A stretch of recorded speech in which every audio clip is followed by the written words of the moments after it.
Hey guys, this is Randy with Right Side of the Chart. It is just shortly before the close. It's just turned 3:48 p.m., so we have 12 minutes into the close, and I got a chuckle out of this. I'm watching the price action. I was about to put up a post on an update on the 60-minute charts, something that I missed the other day to point out. Let me go ahead and do that now, and then I'll talk to you about what I'm seeing here. Just some very interesting action here as we head into the final minutes of the trading week. All right. Just the other day, I pointed out, let me jump back over to IWM. This one I did catch. I pointed out that the bounce that we had in the markets the other day, was not to be by any means a surprise. There were bullish divergences I had pointed out the day before on the 5-minute chart. You guys recall that if you've been following the site. The bullish divergences there, they played out in SPY, Q, everything had them. So I pointed them out when they were still forming. We went a hair lower and then reverse. So that again, the bounce and the fact we're very oversold combined with bullish divergences on the very short term intraday time frames is just the ideal recipe for a counter trend bounce. I mean, nothing goes straight up or straight down forever. What really, gets me, and I did point this out the other day, I've had this target down here, 133.19, minimum correction for my third target. I had corrections. We have to now go back to a 60-minute chart because I was a limitation with this TC2000 charting program. One that irks me is you can only show up to, I think, 200 bars on a chart at a time, meaning if I want to go back on my 60-minute charts more than just a couple months, I need to flip out to a 120-minute, which I've done here, 2 hours. So this is the same as a 60-minute I'm showing you, just with 2-hour candles instead of 60-minute candles. And as I showed you, a series of divergent highs, correction, divergent high, correction. This one was mostly sideways. It was decent in price, but very much a correction in time.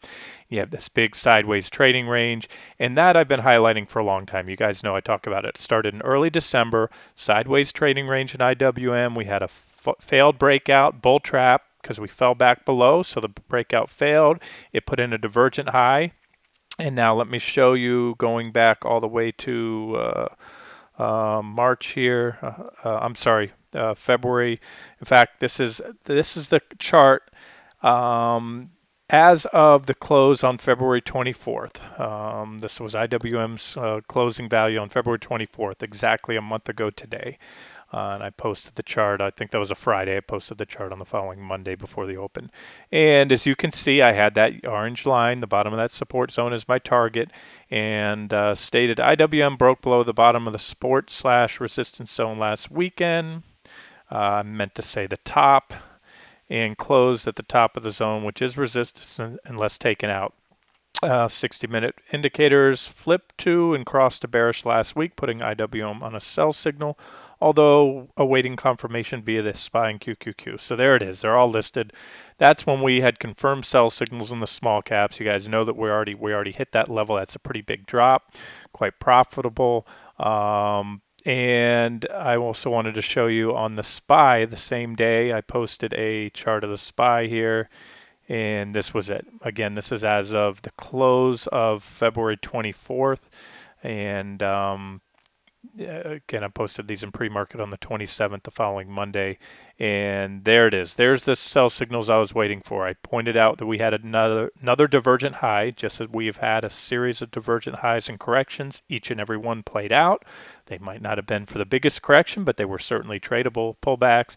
And that this was just really an extension. When you look at these longer standing divergences, really an extension or a series of divergent highs. So there it is. I said we need to see the SPY drop below 235.10. That would be your first sell signal. MACD cross below the zero line, which we went on to do, and cross over on my trend indicator here when this 1333 EMA pair crosses down. The histogram goes red. And we'll fast forward just to show you where we're at today on the SPY. Oh, before I do, this was my target. You can see in yellow line. These were the corrections that happened. I had correction 4, question mark, meaning that's my target, minimum target, of course, down to the bottom of that trend line. And that was a well-defined trend line too, guys. It's quite a few reactions. 1, 2, 3, 4 or 5, several there, and that trend line hasn't been visited until just recently. And this is the part I missed. I didn't highlight that the other day. So as you can see, I did highlight that we hit that and bounced off with mere basis points off the bottom of my target there. My minimum, as it said here, minimum correction. Minimum target for correction 3 after divergent high number 3, and that was hit. There's our bounce. And now we look at SPY. And this is a 2-hour chart again, so it can show you the whole scope of that trend line. But I'll zoom into a 60-minute chart now because that's what I was posting before. I can't scroll to the left. I can't add any more time without going to a 2-hour. And this is what I was going to update. So again, that trend line has numerous reactions. They go off to the left of the chart. And you can see almost to the penny, that is where the SPY bounced when we tagged it. And as I often say, I know I sound like a broken record, the initial tag of support, when we have a well-defined support level that hasn't been visited in a long time, you get a reaction.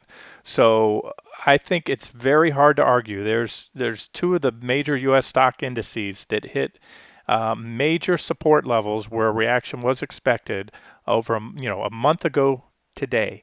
They hit those levels almost to the penny at the same time and bounced, and they were also confirmed with bullish divergence. So I say that for, every now and then I get some people that really discount technical analysis. And is it perfect? No. And more so the flaws in technical analysis, in my opinion, or when I misinterpret the charts or read something wrong.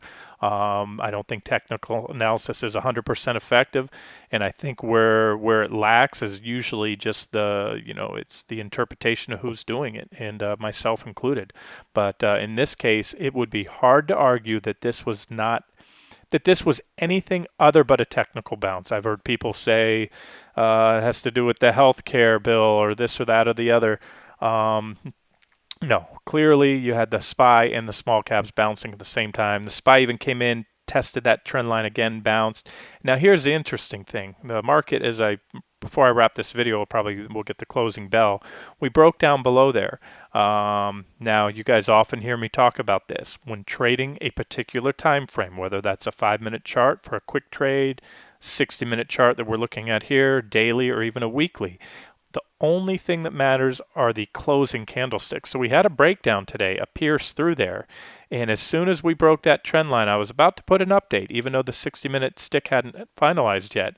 And then I noticed something on another monitor I'm looking at, and we can show it to you here, just a tremendous stick save. This is market manipulation. This is, call whatever you want. The powers that be don't want the market to break down today. Monday will be very interesting. I can't wait to see. I have my theories. They may be right or wrong. If this was a bear trap, meaning a false breakdown, the market makers, the powers that be, would have most likely let that come down and print a 60-minute close or maybe 2 60-minute candles to really suck in a lot of shorts. And then ramp them tomorrow, or Monday, I should say, on a gap up. However, they didn't let it break down. I think for whatever reason, they want to park the indexes above this trend line, keep the IWM also above the bottom of that key support range. That keeps the shorts that are waiting for those breakdowns out. A lot of leery shorts right now. People have been burned on the short side for months since the Trump pump. Personally, I like that rip. I didn't plan to add anything today or after. I did this morning, but I added on this rip up here recently. It's starting to actually fade now. We'll see what happens. Market's about bell closes the bell rings in about 4 minutes here. Either way, I just wanted to point that out. Just an amazing display of technical analysis. You look at the ramp in the IWM. Let's go to the 1-minute chart. Look at the high volume and look at the stick save to get everything back above there. The Qs ramped, but most importantly, I think it was about the SPYs. The S&P 500. Let's see where the Q. Now the Qs are in a pretty technical, precarious position too, and they had this support level here about 130.18. I had these 2 support lines, and when we go just to revisit the video I did earlier today, we had these bear flags. They looked like they were breaking down. They started to today as a SPY was giving up that trendline support. And again, it's all about the SPY.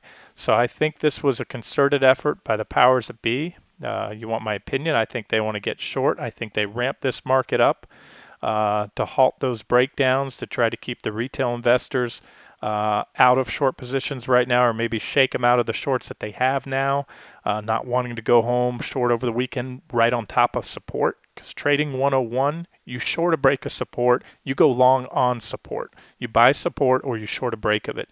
You don't short right on top of support. It doesn't make sense. It's like going long just before a resistance level. So, over the years, don't get them all right, but I've learned to try to outguess what the big boys are doing, and I think that's what's happening. So we're seeing them fade that rally a little bit now, go back to the 1 minute. Either way, the bell's about to ring. They're going to park it on or just above, maybe a hair below this key 60-minute uptrend line. Again, now I have to go back to a 2-hour time period chart. You can see the doji candlestick forming there. You can see that doji right there. Beautiful, beautiful example of technical analysis. Everything that I'm looking at, my trend indicators on the 60-minute time frames are on sell signals. There's still those bear flag patterns in the major stock indices. Daily charts don't look good. So personally, I'm rolling the dice. I'm keeping my shorts, net short exposure. I have a little of everything, a mixed bag, but I've been reducing longs and going shorter and shorter over the last few days here, and we'll see what the next week brings.